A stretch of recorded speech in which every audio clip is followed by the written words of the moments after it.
পশ্চিমবঙ্গের RG Kar medical college এর ৩১ বছর বয়সী চিকিৎসক মৌমিতা দেবনাথ ৩৬ ঘন্টার ডিউটি শেষে সেমিনার রুমে বিশ্রাম নেওয়ার সময় তাকে ধর্ষণ ও হত্যা করা হয়েছে। এর বিস্তারিত ঘটনা খুবই লোমহর্ষক আর বিভৎস। মৌমিতাকে যে দুজন হাত ধরে রেখেছিল তার একজন নাকি তারই এক নারী কলিগ। একটা মেয়ে হয়েও সে কিভাবে এমনটা করতে পারলো? একটা শরীর, 18 থেকে 20 জন পুরুষ, 113টা কামড়ের দাগ, 150 গ্রাম বীর্য পাওয়া গেছে তার শরীরে। জাস্ট ইমাজিন, একটা সুস্থ মেয়েকে ঠিক কতক্ষণ গলা চেপে ধরে রাখলে তার চোখের পানিতে রক্ত বেরিয়ে আসে। এই পুরো সময়টা যে দুইজন ব্যক্তি মৌমিতার হাত চেপে ধরেছিল তাদের মধ্যে একজন মৌমিতার ফিমেল কলিগ। আই রিপিট, মৌমিতার ফিমেল কলিগ। চোখ দিয়ে রক্ত বেরিয়ে আসার আগ মুহূর্তে মৌমিতা নিশ্চয়ই এই ফিমেল কলিগের দিকে তাকিয়েছিল। চোখের ভাষায় বারবার বোঝানোর চেষ্টা করছিল, আমাকে বাঁচাও, তুমিও তো একটি মেয়ে।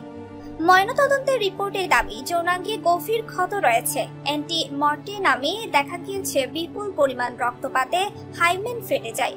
গভীর ক্ষতের প্রমাণ মিলেছে। 150 গ্রাম দেহরস স্টেট ফরেনসিক ল্যাবে পাঠানো হয়েছে পরবর্তী পরীক্ষার জন্য। তরুণী চিকিৎসকের বুকে আঘাত লাগে, শ্বাসরোধ করে দম বন্ধ করা হয়েছে। থাইরয়েড, হাড়ে নির্যাতনের চিহ্ন পাওয়া গিয়েছে। আঙুলের নখ ডিএনএ স্যাম্পলিং স্টেট ফরেনসিক ল্যাবরেটরিতে পাঠানো হয়েছে। শ্বাসরোধ করে গলা টিপে খুন করা হয়েছে ওই চিকিৎসককে।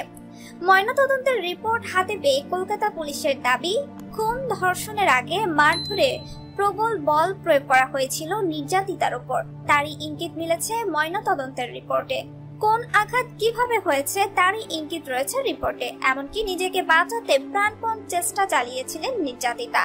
ধস্তাধস্তি হয়েছিল, বাধা দিতে চেয়েছিলেন নির্যাতিতা।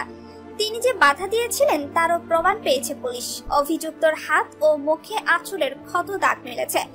ময়নাতদন্তের রিপোর্টে জানানো হয়েছে নির্যাতিতা তরুণীর কোথায় কিভাবে ক্ষত হয়েছিল। চোখের ক্ষত ভাঙা চশমার কাছে ঘটেছে। সঞ্জয়ের হাত থেকে নিজেকে বাঁচাতে প্রতিরোধ করেছিলেন ওই চিকিৎসক। প্রবল ধস্তাধস্তিতে চশমার কাঁচ ভেঙে যায়। কাঁচ ভেঙে ক্ষত এবং চোখ থেকে রক্ত বেরিয়ে পড়ে। মাথায় আঘাত রয়েছে। ধস্তাধস্তির সময় চিৎকার রুখতে নির্যাতিতার মুখ চেপে দেয়ালে ঢুকে দেওয়া হয়েছিল।